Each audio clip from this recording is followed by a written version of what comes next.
welcome to the next vlog. Sorry it's been a while since we've had any content, but you know, living in Victoria, Australia, we keep going in and out of lockdowns all the time. So the Victorian government, if anyone has a sneeze, puts us in lockdown. So this is about our lockdown number 7. So we can't wait to get back out and rally. But until we can, I've got Datzilla here behind me. So we've been doing a lot of work getting the car ready. It's now done 4 rallies. That was the Alpine 2 years ago. We were prepping the car for Alpine this year, but it's been postponed to next year. So we did the Alpine 3 rounds of Victorian Rally Championship, and now we're just sitting waiting. So we're sitting around, the car's just gonna get slower and I'm gonna get fat and overweight. So we didn't want that to happen. We've been working hard on the car. The car's been on a diet, so have I. And we decided to do a Q&A vlog.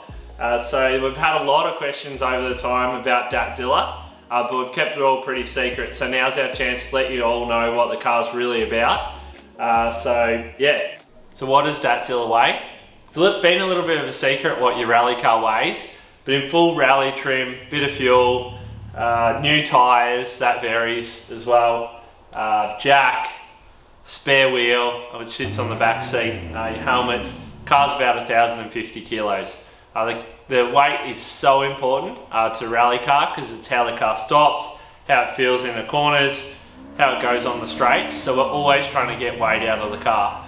Datzilla has been on a bit of a diet the last 5 months because we've actually had time during lockdowns to get it lighter. You can see things like this carbon fibre bonnet. Top Stage Composites made that for me a couple of years ago when we first built the car. It saves a lot of weight. I think the original bonnet was 11 or 12 kilos. This one's about 4. So things like that help the car a lot. The braid wheels, they're about 7.2 kilos. Everything adds up. If you can save weight all around the car, especially rotating weight, that's going to make you faster on the rally stages. How expensive is it to rally in the VRC? Entries are generally around $700. I try and get the early bird entry fee in. That gives us our rally safe, which tracks where we are on the stages all the time. All our timing, the safety people out on stages, all the officials are volunteers, and the people running the rallies are generally volunteers as well.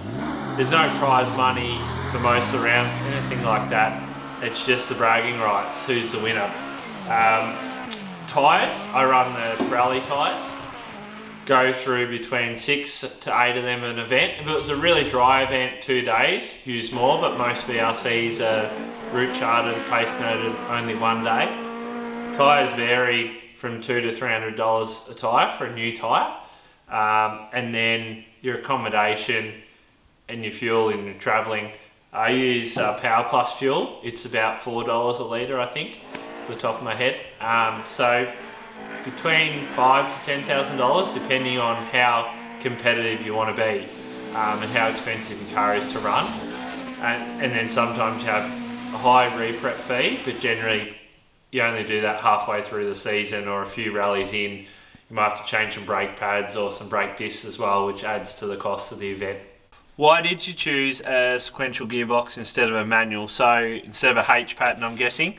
So I've got the Hollinger SG3 gearbox in Datzilla, and it's pretty simple because sequential gearboxes are so fast and so good. We've got the electronic shifter knob here, so you can flat shift.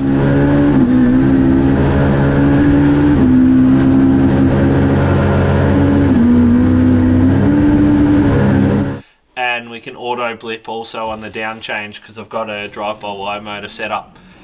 So it's just really cool, super efficient. I've used Hollinger gearboxes in heaps of my cars over the years, and they're just so good. And the reliability, because the gears are going straight in, you're not missing gears going, you know, first to third or first to fourth, or missing gears or more on the down change. You know, you might go fifth down to second and you might break something. It's not going to happen with your sequential, so your maintenance is basically check it once a year. Also with this gearbox there's drop gears, so it's like changing a diff ratio. So when we first built Datzilla, the gearing was too tall, so we just changed the drop gears to bring the gearing back down, and there's something you can change quite easily in the back of the gearbox. So it's a really cool part and one of the fastest parts of the car. And the gearbox is pretty lightweight as well. It's only 33 kilos without the oil. If you were to start again, what would you change? Well, to build Datzilla again, far out. What a mission it was building the car. Probably start with a much cleaner body. The car was so rusted. We'd put the cage in, done the parcel shelf, pedal box mount, heaps of things, and then got the car sandblasted. When we got the car sandblasted, we could see the extent of the rust in the car, so it was quite crazy, and I've never been through the process of building a car before. I'd just driven different cars. So yeah, that'd be the biggest thing, get a cleaner body so you don't have to do all the panel work. When are you going to rally in New Zealand in Datzilla? Well, I'd love to do a Targo in Datzilla. That'd be unreal in the all-comers class. The car wouldn't comply to the classic regs, just with the sequential and the modern engine. So I'd have to do the all-comers, but I think that's the best rally ever. I went and did it a couple of years ago in a modern AP4 car and just had a dream run. So I'd love to take this car there again. And we've rallied in New Zealand so many times over the years. It's just we can't get there at the minute with the coronavirus. And America. When am I going to go to America with Datzilla? Well, as you know, we won the 2013 American Tour Drive Championship, and my sister Rhiannon lives over there, and brother-in-law Alex, so have really good connections in America. Want to get back there. Whether I'd ever take Datzilla there, I'm not sure, but hey, we can only dream. What engine and power are you putting out? Well, the engine's a modern SR20 with a VE head. So it's not what you usually see in a Datsun 1600, but with that club rally class, you can put any 4-cylinder engine in the car. When we were choosing this engine, you could only put a Nissan engine in the car, or Datsun engine. But since then, the rules changed to allow you to put any other manufacturer engine in. But to be honest, this engine's going good. We're happy with the power output. People are starting to put Hondas and different things in them, even Toyota engines. But we've gone down this track and we're stuck with it now. We've bought way too many parts.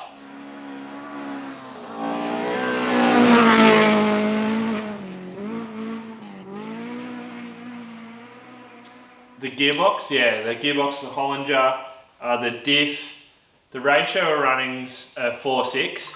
It's a standard Datsun ratio, but it's in a Subaru R180 housing.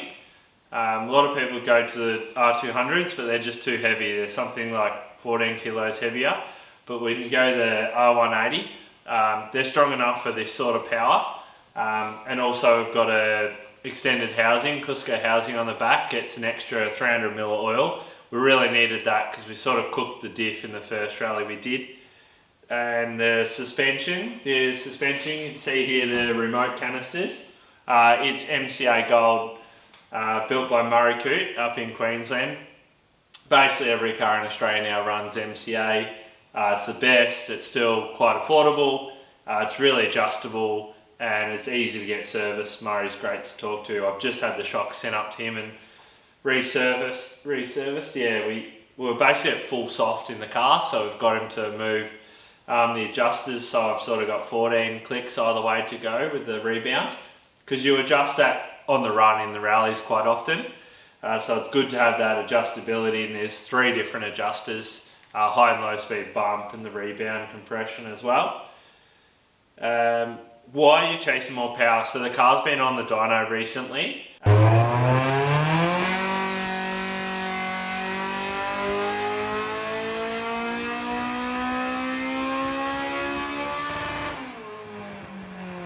We are chasing more power, but not really the power you think. You'd think, oh yeah, up top power figures. That's not what we're after. We're after torque, mid-range torque. That's why we have the short ratio gearbox, the diff, the car being lightweight. It's all about getting the torque in the middle of the corners, getting the drive out. The first 3 rallies we've done, and even the Alpine, route charted rallies. So you don't know the road. You're just going off a few instructions the co-driver has, and you're really driving blind and trying to read this road, so it's quite tricky. So you are on and off the throttle a little bit, so you might be, 4,000 RPM grab another gear, get on the throttle, and you need that instant torque. So we haven't had a lot of that, so that's what we've been chasing, is that torque. What made me go for the SR20, I didn't really know a lot about modern Nissan engines when we chose this engine, but Jeff Fear, who I worked with at QnA M Performance, he had one of these engines with the VE head set up on it in I think it was a Nissan Pulsar, front wheel drive in improved production in the New South Wales Championship, on Circuit Championship. And he said how good a power it made and how they rev so hard. And as you can hear in the forest, Datzilla, when we first built it, was revving over 9,000 RPM. So it sounds pretty awesome. And that's probably one of the biggest things I wanted with this car, is revs and make it sound, because it's all about the spectators getting out and watching us. And we get more spectators, get more people there, we get more sponsors, and we can interact with everyone a lot more. So it is a really, really cool package. And also it's an aluminium block, so that's a bit lighter as well than the old L series that would have been in this car. What's the most damage you've done to Datzilla? Well, this year, you might have seen on one of my vlogs, I actually hit a kangaroo, Skippy. Kangaroo. Did you see it? Yeah, it hit your back door. Yeah, big kangaroo jumped straight into the side of it. Nearly went your door.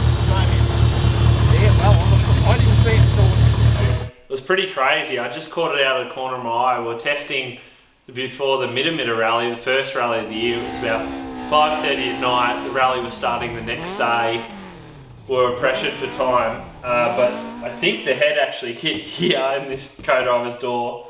The body hit the back door. This was all pushed in, and the tail hit the rear quarter. So we've actually just finished fixing that in this lockdown period, because we were able to still use the doors.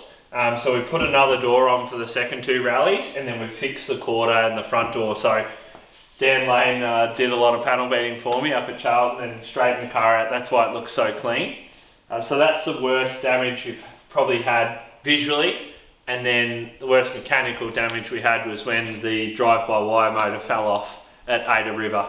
So that meant we couldn't do any more stages in the second heat and got no points. So yeah, that's those two. Drive-by-wire motor actually fell off. So yeah, I got it back on, but it's a bit loose, and now it's trying to go full revs just when you touch the throttle, and we've run out of late running time. So that's rally. Bit of a shame, because we had a good run in the first heat. So how many spare tyres do you usually run? Well, if you look in the back here, currently we've only got one spare in, but we designed the car so we can sit this down flat and a second spare goes on top. We take it through the driver's side, because we've got the dry sump oil lines here that are in the boot, and the battery is in there. This is a fire bomb. We've also got another fire extinguisher in the front, but yeah, the spare tyres there, but there's no jack or anything in here. So if you come to the back in the boot, I'll show you where the rest of the stuff's hidden. So this goes up there. So in the back here, I've got a quick high lift jack. So the co-driver usually grabs that. And there's a toolkit. I've also got our triangles. If we break down, we've got to put the triangles up. So yeah, there's pieces there, and then we have a rattle gun as well that we use to undo the wheels, but the rattle gun's not in the car at the minute. So it's all pretty close and easy accessible, because you try and change the tyre as quick as you can on the stage. If you can get through with driving with a flat tyre, you try to as well. But you wouldn't want to drive probably over 10 Ks with a flat tyre. You're just going to do way too much damage, and you're going to lose more time anyway. So you're probably better off stopping and changing it. What's the most expensive part on the car? It's probably the diamond ring I had to buy my wife because I've got this car. Probably for this car, the most expensive part would be the engine, because we've rebuilt it probably 3 times now trying to get it right. But the car itself, the shell now is getting quite hard to get. So Datsuns are a really popular rally car in Australia, not so much around the world. Most people rally Mark II Escorts because of their live rear end. The Datsun 1600 has an independent rear end. there was a lot of them around 5-10 years ago.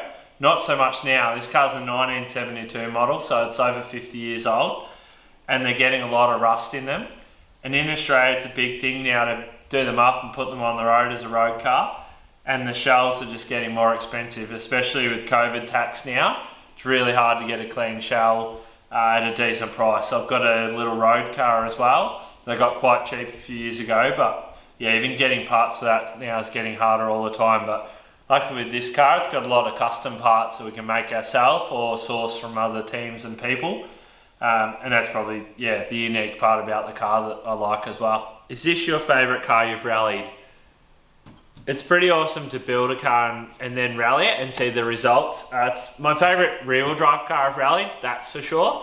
I've driven a fair few rear-wheel drive cars over the years, and I've started rallying out in rear-wheel drive cars. My brother's 1600, then 240Z. Datzilla's sort of the ultimate. They were more classic cars and more like they were back in the day. But yeah, it's an unreal car. But there is other cars that I've driven that I really did enjoy.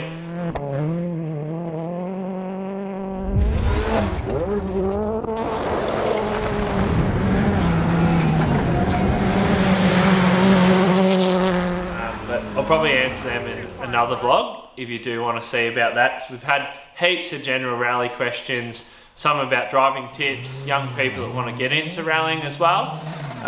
If you like this style of vlog, just let us know in the comments below. I'm happy to do another vlog more in depth about rallying and answer all the other questions we've had too. So hopefully you've enjoyed it. That's just a little snippet on Datzilla. We'll get out and test it soon and we'll bring you a heap more footage.